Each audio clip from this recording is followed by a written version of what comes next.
Class 8 geography chapter 1। तो resources क्या होता है? कोई भी चीज़ जो हमारी नीड को पूरा करे वो रिसोर्स होती है। सारे रिसोर्सेज की अपनी एक इकोनॉमिक वैल्यू होती है, लेकिन कुछ ऐसे होते हैं जिनके पास इकोनॉमिक वैल्यू नहीं होती। जैसे एयर में हम सांस लेते हैं, उसका हमें पैसा थोड़ी देना पड़ता है। तो सारे रिसोर्सेज की अपनी एक यूटिलिटी और यूजेबिलिटी होती है। अगर उसको हम यूज ही ना कर पाए तो वो रिसोर्स किस काम का। तो इकोनॉमिक वैल्यू जिस रिसोर्स के पास है उसका एक एग्जांपल है मेटल, और नॉन इकोनॉमिक वैल्यू का एग्जांपल है ब्यूटीफुल प्लेस। ठीक है। टाइम और टेक्नोलॉजी दो ऐसे इंपॉर्टेंट फैक्टर्स हैं जो किसी भी सब्सटेंस को रिसोर्स में कन्वर्ट कर सकते हैं। किसी भी इंसान को पहले आइडिया आता है कुछ करने का, उसके बाद वो इनोवेशन करता है, देन किसी चीज़ की डिस्कवरी होती है। अब आते हैं नेचुरल रिसोर्सेज पे। तो जो नेचुरल रिसोर्स होते हैं वो बिना किसी मॉडिफिकेशन के डायरेक्टली यूज़ कर सकते हैं हम उन्हें। लेकिन कभी कभी हमें टेक्नोलॉजी का यूज़ करना पड़ता है उनको यूज़ करने के लिए। जैसे कि मेटल जो होता है, जैसे आयरन ओर है, तो आयरन ओर को हम डायरेक्टली यूज़ नहीं कर सकते, उसको हमें पिघलाना पड़ेगा, उसमें से आयरन निकालना पड़ेगा। ठीक है ना। तो नेचुरल रिसोर्स के एग्जाम्पल हैं air and water. Now natural resource भी दो तरीके के होते हैं, रिन्यूएबल रिसोर्स और non renewable resource. Renewable resource वो होते हैं जो कि रिन्यूड हो जाते हैं, रिसाइकल हो जाते हैं, और ये अनलिमिटेड होते हैं। ये ख़त्म नहीं हो सकते, चाहे हम इसका कंटिन्यूस यूज़ करें फिर भी ये ख़त्म नहीं होंगे कभी। और इन रिसोर्सेज का लो कार्बन फुटप्रिंट है और लो कार्बन एमिशन है, मतलब ये ग्लोबल वार्मिंग बहुत कम करते हैं।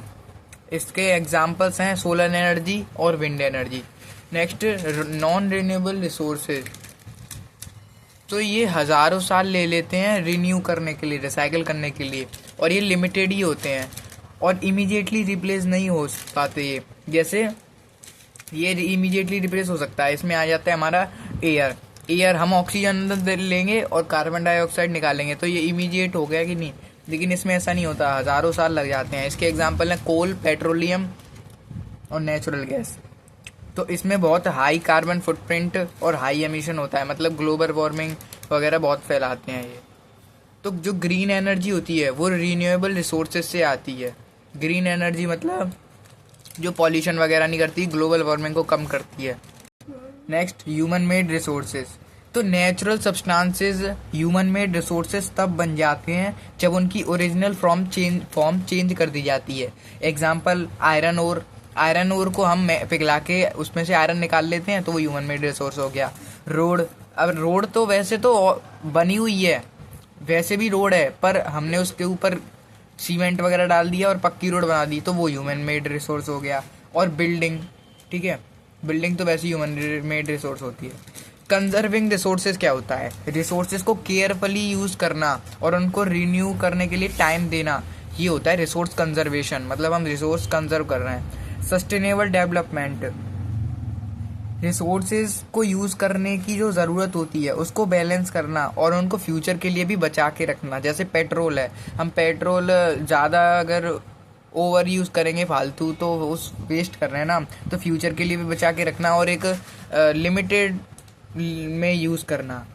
Ways of conserving resource conservation के वेज हैं यहाँ पे। रिड्यूसिंग कंजप्शन, ज़्यादा ओवर यूज़ मत करो किसी भी चीज़ का, और रिसाइकलिंग, उसको चीज़ को रिसाइकल करो, और रीयूजिंग, एक ही चीज़ को अगर तुम रीयूज़ कर सकते हो तो रीयूज़ करो। Chapter and.